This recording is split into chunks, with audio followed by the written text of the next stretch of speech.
Hi everyone and welcome back to my channel. I'm very excited. This is the very first Thriller Thursday. Woo! This is exciting. I want to thank each and every one of you guys for coming and watching, subscribing, and liking the videos. It means the world to me. It really does. It really helps me get through the day. And I want to make sure that my content that I put out is the best because you guys are really enjoying it and loving it. I want to thank everyone for the support on all my social medias, my Instagram, my TikTok, everything. It's really been... I've been having a lot of fun doing it, and I didn't think I'd get as much support as I did, and I really appreciate it. So let's get ready because today is a good day. Today is the first ever Thriller Thursday. Dun, dun, dun, dun.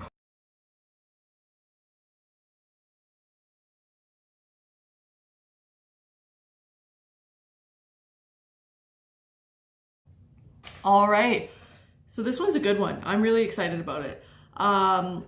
I remember when this happened, I think I was in grade 6. It was really big. Biggest crime or biggest serial killer to hit Canada ever. So you might know who I'm talking about. And judging from what you clicked on and you see in the thumbnail, I am talking about Robert William Pickton. All right. So some of you guys might know who he is. He is a bona fide serial killer. He is the worst one that's happened. He did a lot of crazy things. He cut up people. He killed a lot of druggies and prostitutes and fed them to his pig, but we'll get into all that, all right? So let's get going. All right, so Robert William Pickton was born October 24th, 1949 in Port Coquitlam, BC. I'm probably going to mispronounce that. I'm probably going to mispronounce a lot of things. So he lived on his parents' farm with his brother, David, and his sister, Linda. There wasn't too much said about Robert's upbringing. Most of it really said that he would go to school and then he would have to come home and work long hours on the farm because the farm was a pretty successful pig farm at the time. He had long hours. He would work through sludge. He would go to bed late. He was in the special ed program at school, which doesn't really say anything because sometimes most serial killers that I've read about are usually geniuses. And then, yeah. So Robert was in the special ed program. He actually dropped out at a young age because he just didn't see the point of it. And him being a pig farmer, you know, if that's what he's going to do for the rest of his life, you don't really need education, he thought. So he dropped out. And then his parents died around 1970. So when his parents died, his brother, and his sister did inherit the farm. So they are now the sole owners of the pig farm, and it was a crazy amount of acres. Like, I can't give you the exact amount, I don't remember, but there was a crazy amount of acres on the farm. So they want a crip to take care of the farm, nor did it seem like they really wanted to be like following in their parents' footsteps and become like this crazy pig farmer, like this successful pig farm. So what they did was they decided to sell acres of the land to people. So they sold multiple acres, and you know how much they made? $5.16 million. Cha-ching, cha-ching. Like, I wouldn't mind having that much money in my pocket. So with the money, they decided that they had a couple buildings on the land. They had some other stuff going. So they decided that they were going to make this thing called the Piggy Palace. So in 1996, they made a nonprofit called the Piggy Palace Good Times. The Piggy Palace Good Times. It's a nonprofit. It was supposed to be a building that they like reconfirmed to be this event place where you could have events for anything you probably wanted. One of the events that it was, honestly, it wasn't even like a nonprofit. So what they did was they would have parties. They would get people to pay them to come in. So they would like throw a party for you. People would give them money to be there, like a entry fee. And that money would just go back into the pot so they could buy drugs, alcohol, prostitutes, all that. They said the Hells Angels was a big part of this. They would come to a lot of the events and stuff. It wasn't a nonprofit. It was pretty much just a big sex club is what I was reading. Just a big sex club on the Piggy Palace Good Time Society. Unfortunately, in the 2000s, that got shut down pretty quick because they weren't able to properly give them financial statements. There was no financial statements for them to give, so they decided that, hey, well, Canada, the federal government was like, this is not a nonprofit, we're gonna get rid of this. So it came to a close pretty quick. So in 1997, Robert thought, hey, I'm gonna pick up a hooker. So he went down to the east side of Vancouver and he decided to pick up a prostitute. And she said, like, oh, where am I going? He told her, I'm going to the farm. It was kind of a distance away from where she was. So she was a little bit like skeptical, like, do I really want to go with this guy? But she decided at the end of the day, yeah, she's going, not a problem. So she decided to go, where when she got there, she had intercourse with Robert. And then she decided after intercourse, she was going to call her boyfriend just to like let him know where she was. When she was calling him, Robert came up from behind her and put handcuffs on her. So he was starting to restrain this woman. And this woman's name is Wendy. So he started to restrain Wendy and he put the handcuffs on, and then he started to stab her multiple times. So he started to stab her. She somehow got away and she stabbed him once with the same weapon and then ran. She got to a house, she called 911, and then she went to the hospital. While she was at the hospital, Robert also went to the same hospital as her because, again, she stabbed him. So while she was at the hospital, he was there too. She was telling the police what happened. The hospital nurses found in Robert's pocket a set of keys. And these keys happened to match Wendy's handcuffs. So, boom, right? You might think to yourself, story's over. They got him. Attempted murder, 1997. Show's over, folks. Like, I don't know how much more clear evidence you possibly need to arrest somebody. So they charged him with attempted murder. So again, story's over, right? Why am I even here? This was the shortest video I made. That's not the case, you might think. So the prosecutors and the cops decided that, you know what? She's a drug addict. So we can't get a proper testimony or a valid one that we could use in court because they're just going to say she was on drugs. So we're going to throw away the case. The case is done. We're going to dismiss it. He's not going to get charged. That's that. If they would have caught Robert or threw him away in jail for attempted murder in 1997, the story would have been over. But they decided not to. So Robert's back on the streets, living his best life on the farm, picking up prostitutes left, right, and center, people going missing. The RCMP and the Vancouver police are now having this huge investigation, wondering where all these women went, because there's a lot of women that are going missing in the east side of Vancouver. If you're not from Canada, the east side of Vancouver is probably the poorest part of Canada. It has the poorest postal code. It has a lot of prostitutes, a lot of drug dealing, a lot of addicts move there. So it's kind of like easy pickings if you think if you're a serial killer, because a lot of people are not going to be missed. But a lot of people are going to be missed and they're not going to realize, right? So Robert was picking a lot of these women up in the east side, which again is the poorest postal code in Canada. So what happened was Robert hired this lady to clean his trailer on a regular basis because he was obviously too busy with the farm and killing people, I guess. So he hired this lady to help clean the farm. So one day she was in there cleaning, right? She was doing her thing and she noticed a bag of women's clothes, bloody, covered in blood in her house, in Robert's house, sorry. So she went to go see this guy named Will Hiscox. I believe that is how you pronounce his last name. I will put the name right here. Let me know how you would pronounce it. I'm pronouncing it as it's spelled, Hiscox. So she went up to Bill Hiscox, who works for Robert at the P&B Salvation Company in Surrey, BC that Robert owns. So he works for him and he occasionally stops by and visits the farm. So he did that day. He said, hey, I'm gonna stop by, visit the farm, see what's going on. So while he was there, this lady came up to him and said that she found these items in his trailer, and she was wondering what he thought about that. So she said, you know what, Bill? This is a quote from this lady.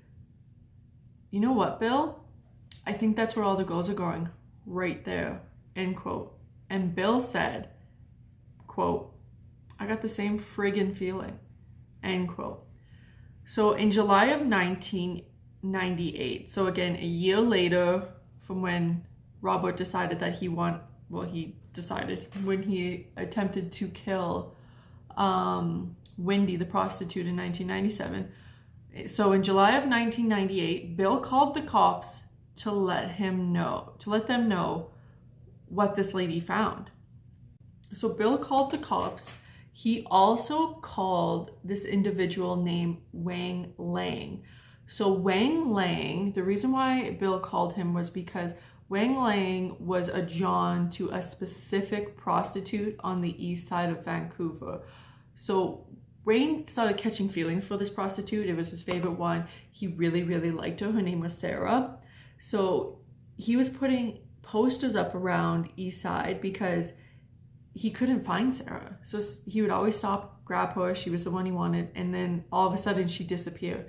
So he started putting posters up that said, hey, if you have any information about where this individual is, please call me at this number. Bill saw it, so Bill called Wayne to just inform him about it.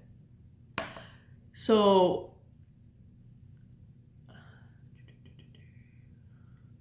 the assumption with the phone call to the RCMP is that the RCMP did nothing.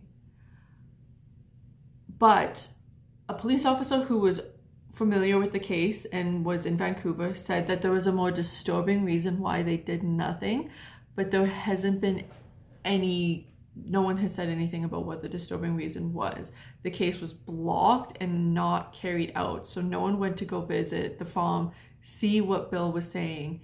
That was that. So now you're thinking, hey, this guy is a notorious serial killer. Now that we know that he's a notorious serial killer, but this guy has had an attempted murder charged on him in 1997, which was dropped because it was somebody who was a drug addict and they couldn't get a valid testimony.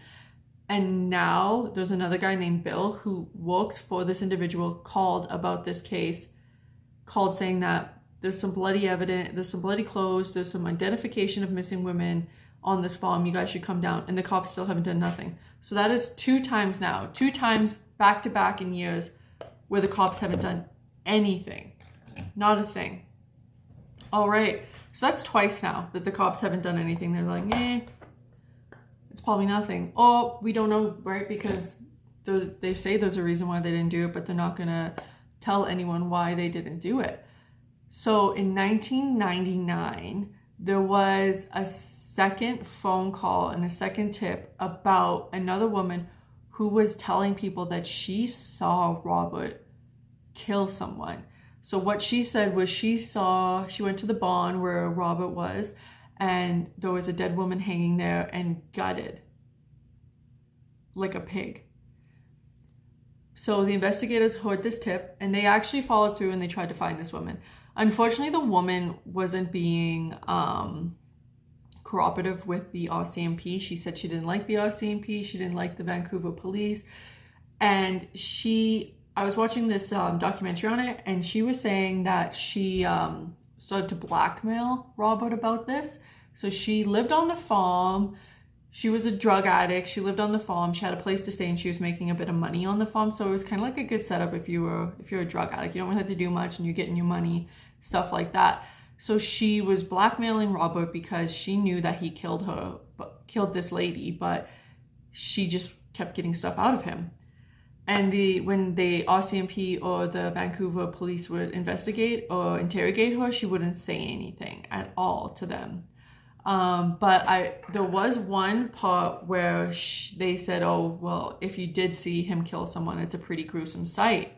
And she said, yeah, I didn't know that it was yellow. So she slipped up. So when she said that she didn't know it was yellow, she was talking about the fat in the human body. When you first get cut over, the fat is a very yellowy color.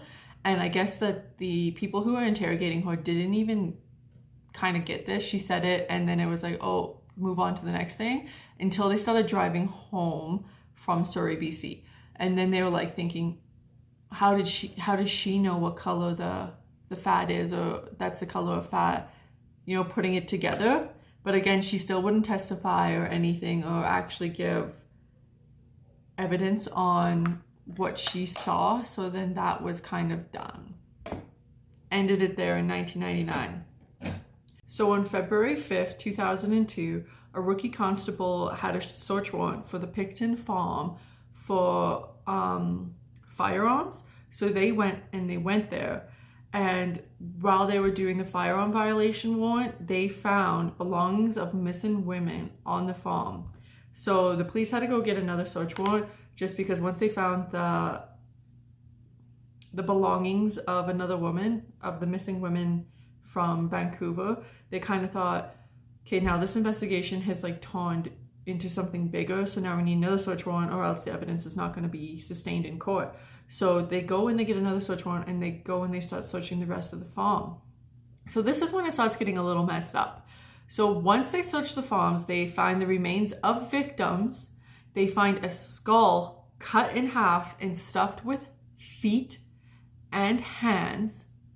They find human remains, DNA of 33 missing women. They find bloody clothes, belongings. They find, let me tell you, when I read this, I was like, I'm sorry, they found what? They found a .22 revolver. So that's a gun. Most of you probably know that. A .22 revolver with a dildo attached to the barrel. A .22 revolver with a dildo attached to the barrel. What are you doing with that, Robert? I'm sorry. And so he had to use it on himself too, if that's what I read correctly. A .22 revolver with his DNA and DNA of another woman. So he clearly used it on himself and that woman. Like, you know what? I'm not trying to like shame anyone. You're into whatever. That's cool. It's just a little different. Just a little different. So they found that. They found bloody clothes. They found a bunch of rounds for a magnum gun. Sorry. They found that, and 2 pairs of handcuffs that had 4 on it. A pair of night vision goggles, and photos of a barrel, like a garbage can with dead bodies inside it, a photo of it. So at that point, if you're Robert, you're thinking, they got me, right? You can't really play that off. Oh, a barrel full of dead bodies on my farm? That's not me. That can't be me, right? You've been caught. You've officially been caught. And that's... So they arrest him, all right? So on February 22nd, Robert was arrested and charged with 2 counts of first-degree murder for the deaths of Sierra and Mona. And then on April 2nd, 3 more were added for the deaths of Jacqueline, Diana, and Heather. And then a 6th charge was added for the death of Adrian. And then another followed, so a 7th charge was added for the death of Brianna. On September 20th, 2002, 4 more charges were added for the murder of Georgina Patricia, Helen, and Jennifer. 4 more charges for the murder of Heather, Tanya, Sherry, and Inga were charged. Then he was charged, so he was charged for quite a lot of deaths. So that brought the total to 15 first-degree murder charges. 15. Which at the time was crazy. 15 charges? Like, that's probably the most so far in Canada, was 15 altogether. So he was found at that time as the most notorious serial killer investigation that Canada has ever seen. So I believe it cost over $7 million to investigate on his farm because he had so many acres of land. Another thing that was said was when he got arrested, he had an undercover cop go into his jail cell and not interrogate him. So just an undercover cop playing off that like he was also an inmate, And I guess Robert at that time said that he messed up and that he wished that he wasn't caught because he wanted to kill 50 women and he was at 49. Although they haven't been able to prove how many people he killed due to the fact that he fed them to the pigs. He grinded the meat up. Pigs will eat anything. You throw anything in there and they will eat it. So they couldn't find all the dead bodies, which is really sad for the women who did get killed by him, because a lot of them didn't get justice due to the fact of not being able to find it, which is, I think, is very, very sad for those women. But he did get he did get charged with a bit. So on March 10th, 2004, it was revealed that those human flesh may have been ground up and mixed with pork from the farm. So Robert never sold pork, but he gave it to his friends and family and visitors who came to the farm, because remember, at one point, the farm was a nonprofit. So that means people that showed up to the farm to visit, to go to these weird sex events, Robert was like, you guys want some pork? And they're like, hell yeah, we do. Next thing you know, you're eating humans and you don't even know. I don't know how I would feel. I would never admit that I got pork from that dude. If that was me, I would be like, who? I was never at that farm. I never ate pork from that guy, you know, like, I would never admit that. That's just, you know, that's just something I don't need to tell people, that I could potentially be a cannibal, but I'm not 100% sure. And so they also said that he chopped them up and fed them to the pigs. None of this was actually like 100% confirmed. It was all speculation in court. No one knows. One of the hardest things about researching this case was there was a lot of banned on publication, which means that due to the graphic nature of it, not a lot of it was able to be released. During the trial of the cases, when they did like the voir dire and all that, the prelim, a lot of it wasn't released to the public due to the fact that this was going to be a long case. This was going to be a long trial. And if the information got out about what he was doing, it would have been very, very hard for them to find jurymen, because they would have known about the information. They would have already had a bias because they've already studied the crime. And that just doesn't really fly when it comes to jury. The people who are picked to be juries need to have no idea about what's going on when it comes to the trial. So they put a ban on publication on everything just due to the fact that they did not want the evidence or anything to get out, so it would be a lot easier for them to find jurymen. So Robert's trial began on January 30th, 2009, and he pled not guilty to 27 charges for first-degree murder. The voir dire trial took most of a year, so that's giving evidence, giving supporting evidence, so the defense and the Crown or prosecutors can see what they're going against.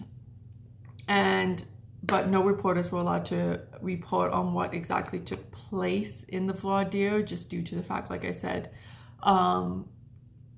they didn't want the evidence to get out so then when they decided that they were going to pick the jury, no evidence was really released. On getting mixed up. So then on March 2006, one of the 27 counts was rejected due to lack of evidence. So they didn't have enough evidence to support this murder, so they dropped the case. Then 26 charges were split. So at the time, the judge decided that he was going to split the cases just due to the fact that some of the cases were more credible than the other ones. They had more evidence on it.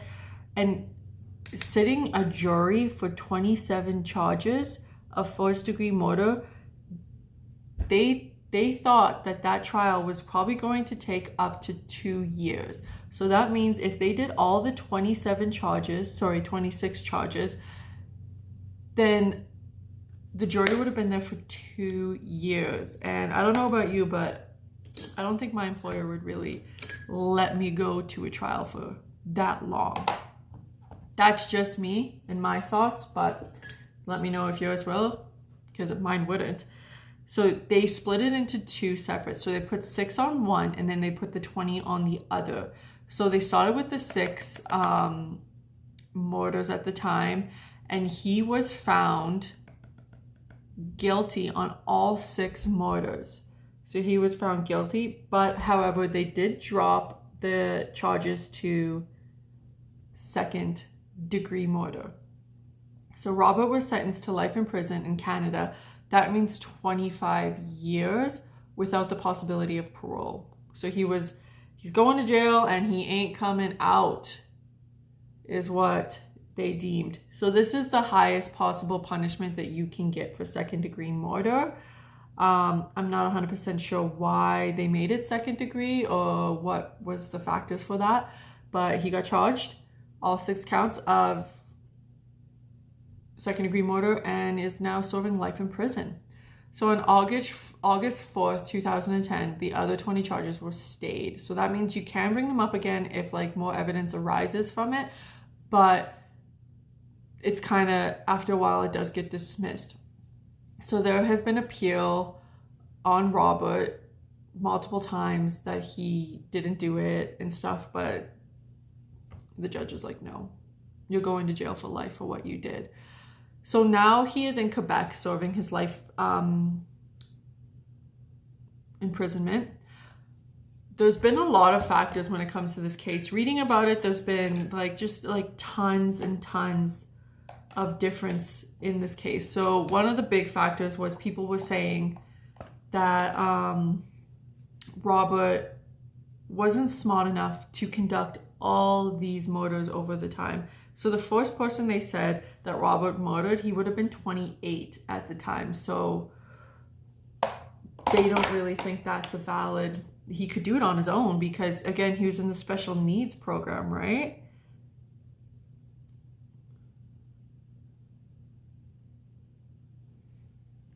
Okay, I'm going to put my lashes on off camera because it probably takes me about a half an hour to do so, just because I'm still new at putting on lashes and it does take me a while, and I will be right back.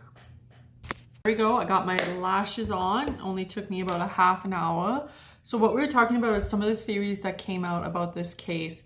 So after everything was said and done and Robert was put away in jail and sent to Quebec and got his cases, some of the things that were said was that the RCMP and the why can't I think of it? Vancouver Police Force kind of were at odds with each other when this case was going on. So for, again, the people who, my bad. So again, for the people who are not from Canada, we have the RCMP, which is the Royal Canadian Mounted Police Force, and they go everywhere in Canada. You see them all the time around. They're the ones that wear the nice hats and the red suits. That's our police force. And then there's a couple cities across the country and provinces that have their own police force, and Vancouver is one of them. So it was said that when this case came about, or when the RCMP was getting involved, there was kind of a pissing match between the RCMP and the Vancouver police, because it's Vancouver police's turf. So they wanted the case where the RCMP was like, no, we're taking it. So there was kind of a mismatch between that. They were just saying that it was a big pissing match between them, and that's one of the theories why back in 1997 and back in 1999 nothing was really done when they got some reports that this guy might be killing people. So that was one of the reasons why they decided not to investigate, or one of the theories that people say. I could see that. I don't know 100% how I feel about this case. Reading it, knowing what I knew before getting into this, I just thought, oh, they just stumbled across it with this warrant and they're like, oh my God, now they have dead bodies. But the fact that they had tip after tip that this guy might be doing stuff and nothing was done was kind of what really pushed me to the edge. So I want to hear your guys' theory. I want to hear what you guys think might have happened with the RCMP and the Vancouver police, because something had to have gone down, right? Something's had to gone down for them to really like mess this up that bad. Well, if you think about it, in 1997, if they would have put Robert away, a lot of women would have been saved, because between 1997 to 2002, he was just killing people left, right, and center. And they still don't know the amount of women that he actually killed. He's saying it's 49. He was only charged with 6 though. So it's very up in the air. The other thing is, do you guys think that Robert acted alone? That is my next question. Do you think that he acted alone? Because I'm not 100% sure. Like, because back in the day, David, his brother, did some sketchy stuff where he did have charges for sexual assault. So, and he lived on the farm, right? He could have not known that Robert's bringing in prostitutes and slaughtering them like pigs and feeding them to the farm animals, right? Let me know down below what you guys think happened, okay? And I'm really excited. I'm really happy that you guys decided to spend some minutes, spend a half an hour with me doing my makeup and listening to me rant about Robert Pickton, really the pig farmer. I'm really happy that you guys decided to do that. Let me know down below what you guys thought about the video. Let me know what I could do better. I can already see some things I need to do better, but this is my first one, okay? So don't go too harsh on me, but you guys definitely can. If you have any products or any Canadian known products that you want me to test out, you want me to use while I'm doing my makeup and talking about murder mysteries and talking about true crimes that have happened here in Canada, let me know down below. I really want to thank each and every one of you guys for coming out, spending your time with me, and I appreciate it. This is just new to me, and I'm super excited to get this started. Please like and subscribe if you like this video. If you didn't, let me know what I can do better. Like and subscribe. I hope to see you guys here next week. And next week's going to be another good one. I can give you a hint. It involves a Greyhound bus. Let me know down below if you guys think you got it and you think you know who I'm going to be talking about. So lend a comment and I will let you know on YouTube Live later throughout the week of next week if you guys got it right, and let you know exactly who I'm going to be dealing with. Again, thank you guys so much for this opportunity, and I can't wait to see you guys next week. Bye!